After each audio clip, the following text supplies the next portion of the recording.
Determine the locus of a point that's equidistant from the y-axis and the point 2, 4.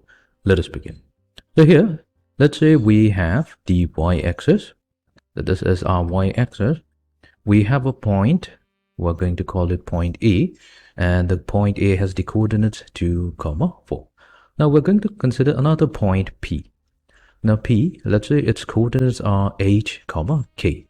Now, the point P is situated in such a position that means wherever the point P is, its distance from the y-axis, this is, let's call it PB, this distance is always equals to the distance PA. So wherever the point P is on this particular space, that means if we consider P to be here, let's say this is the point P, then if we join this PA and its distance from the axis, that's always going to be equidistant.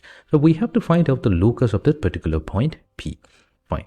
So how do we do that? So here it's given here according to the diagram we have PB, so that will be equals to PA.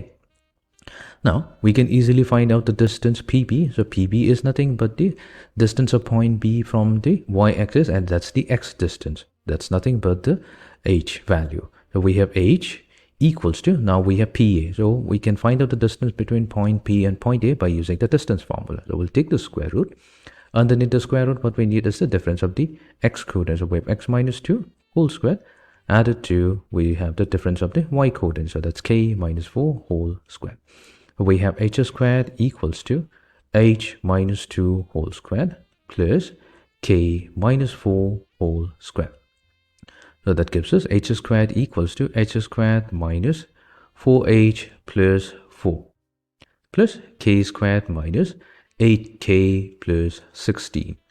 Now we can cancel out h squared from both sides.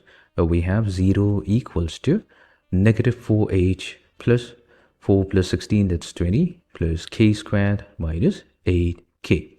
Or simply put, we have k squared minus 8k minus 4h plus 20 equals to 0.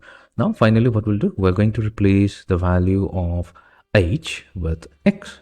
Now the value of k with y, such that we get x squared, k will correspond to y, so we have y squared minus 8y minus 4x plus 20 equals to 0. And this is going to be the equation of the locus, or we can say the locus of that particular point P. Now clearly, anywhere on this particular space, wherever we take P, it's always going to satisfy that its distance from the y-axis is going to be equal. It's equal to the distance from the point A. So that means if we trace out that particular locus of that point, so it's going to trace out what is known as a parabola. So actually, P is the point that defines the locus of a parabola.